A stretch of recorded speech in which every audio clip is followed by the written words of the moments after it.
SS multi info ఛానల్కి స్వాగతం. ఈరోజు మనం వివాహ కాల నిర్ణయం అంటే కళ్యాణ గడియలు వచ్చాయా లేదా అన్నది ఎలా తెలుసుకోవాలో ఇప్పుడు ఈ వీడియోలో మనం తెలుసుకుందాం. కళ్యాణ గడియలు అంటే ఏంటి అంటే వివాహం జరుగుతుంది అని మనకి హింట్ ఇచ్చేదాన్ని కళ్యాణ గడియలు అని అంటాం. సాధారణంగా ఏంటంటే పెద్దవాళ్ళు పిల్లలకి సంబంధాలు చూస్తూ ఉంటారు, అవి ఒక్కోసారి కుదరకపోవచ్చు. అలాంటప్పుడు ఏంటంటే అసలు కళ్యాణ గడియలు వచ్చాయా లేదా అన్నది చూసుకున్నట్లయితే ఎప్పుడైతే కళ్యాణ గడియలు వచ్చాయో అప్పటి నుంచి మీరు వివాహ సంబంధాలు చూసినట్లయితే మీకు వివాహం అన్నది చాలా శీఘ్రంగా జరుగుతుంది.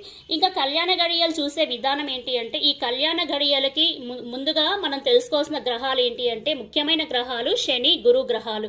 శని ఏంటంటే సూచన అంటే హింట్ ఇస్తారు, ఈ సమయంలో మీకు ఇంకా వధూవరులకి వివాహం సమయం దగ్గర పడింది అని హింట్ ఇచ్చే గ్రహం ఏంటి అంటే శని.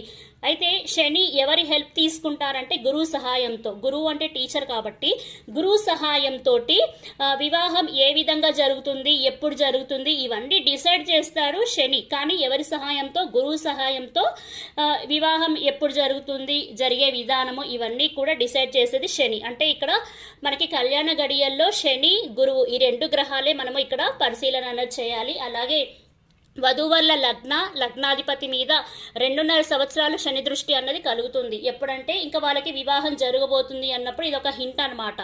అలాగే సప్తమ స్థానం, సప్తమాధిపతి ఈ రెండు కూడా వివాహ స్థానం కదా, ఈ వివాహ స్థానం మీద కూడా ఈ శని దృష్టి ఉన్నప్పుడు కూడా వివాహం జరిగే సమయం అన్నది దగ్గర పడింది అని మనం ఆలోచించాలి. ఎందుకంటే సప్తమ స్థానం అంటే కలత్ర స్థానం.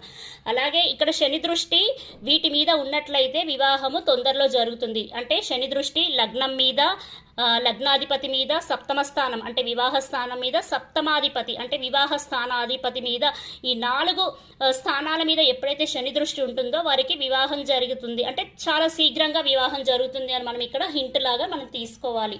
అలాగే ఇక్కడ గమనించినట్లయితే లగ్నం మీద అంటే లగ్నం ఈ శని దృష్టి అన్నది శని గురు ఈ రెండు దృష్టులు శని గురు ఈ రెండు దృష్టులు కనుక లగ్నం మీద, సప్తమ స్థానం మీద అంటే వివాహ స్థానం మీద, లగ్నాధిపతి సప్తమాధిపతి, లగ్నాధిపతి 7వ స్థానం మీద, లగ్నము సప్తమాధిపతి ఈ 4 స్థానాల మీద ఎప్పుడైతే శని గురు దృష్టి అనేది ఉంటుందో ఇంకా వారికి కళ్యాణ గడియలు వచ్చాయి అని మనం అర్థం చేసుకోవాలి. అయితే ఇక్కడ మనము గోచారంలో శని గురువులు మారుతూ ఉంటారు కాబట్టి అది కూడా మనము లెక్కల్లోకి తీసుకోవాలి. శని వధువుల్ని కలుపుతాడనమాట. అలాగే గురువు సహాయంతో వివాహం ఎలా జరుగుతుంది, ఎప్పుడు జరుగుతుంది అవన్నీ నిర్ణయించేవారు ఎవరంటే శని అనమాట. ఎందుకంటే శని అంగీకారం లేకుండా వివాహం అన్నది జరగదు.